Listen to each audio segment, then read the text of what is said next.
Messieurs, dames, bonjour, bienvenue sur YouTube. Suite et fin du classement des meilleurs lions de la Teranga de tous les temps. Quel est le 11 majeur des meilleurs internationaux sénégalais à avoir joué en équipe nationale? Dans les épisodes précédents, on a fait la ligne d'attaque. Ensuite, on a fait le milieu de terrain. Aujourd'hui, bien évidemment, on termine avec la défense et le poste de gardien de but. Alors, je commence immédiatement par le poste de latéral gauche. Un poste qui nous a été toujours difficile de pourvoir en termes de qualité au niveau de l'équipe nationale. Comme titulaire indiscutable, je mettrai Omar Daf. Omar Daf, très intelligent dans son sens du placement, très propre dans son jeu, dur sur l'homme quand il le faut. Titulaire indiscutable selon moi, à ce poste-là. En charnière centrale, si on y va traditionnellement avec les postes de stopper et de libéraux, bien que ça se passe plus comme ça maintenant. Comme stopper, je mettrai Kalidou Koulibaly, qui est non seulement un des meilleurs défenseurs qu'on ait eu au Sénégal, mais un des meilleurs défenseurs au monde. Il a brillé par son parcours dans le Calcio avec Naples. Il est allé ensuite en Première Ligue avec Chelsea. Et là, il évolue avec Al Hilal. Et il brille d'ailleurs en Coupe du Monde des clubs. Donc, Kalidou est comme libéraux Roger Mendy. Rojo de la Jeanne d'Arc de Dakar. Les Germains seront contents, je sais. Et ils ne sont pas les seuls. Encore pas le plus imposant en termes de gabarit, si on le compare aux défenseurs d'aujourd'hui.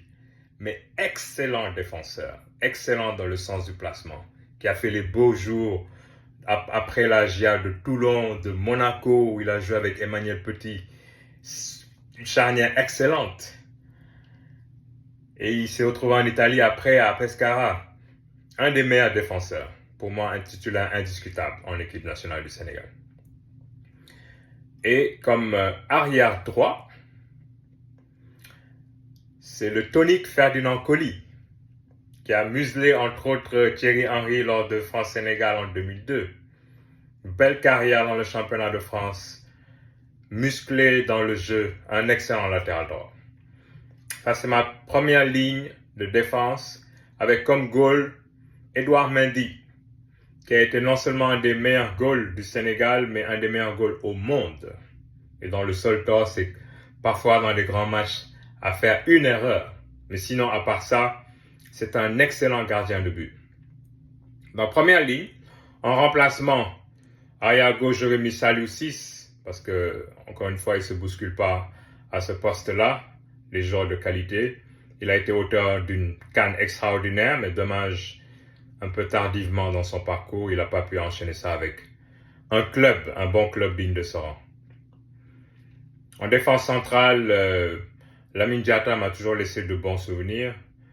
Peut être associé à un Mamadou Mahem Diallo, par exemple, lui aussi, qui m'a marqué pour son épopée dans les années 90. Et à droite, quelqu'un qui aurait fait une grande carrière s'il n'avait pas eu ses blessures à répétition, c'est Youssouf Sabaly. Et comme gardien de la ligne de remplaçant, ce serait Tony Silva parce qu'il a eu peut-être une moins grande carrière internationale que Edouard Mendy, mais en équipe nationale, ça a été presque tout aussi bien. Il n'a juste pas gagné la CAN. Donc je donne l'avantage à Edouard sur ce côté-là. Et donc voici ma ligne titulaire et ma ligne de remplaçant en défense. Donc j'attends vos commentaires et vos alignements. Comme d'habitude, si vous avez aimé la vidéo, likez-la. Faites-la suivre à ceux que vous pensez que ça va intéresser. Et abonnez-vous surtout à la chaîne parce que ça m'aide beaucoup et vous aurez les notifications automatiques quand il y aura d'autres vidéos de ce genre que je vais mettre en ligne. Ok, à bientôt et à bientôt sur YouTube.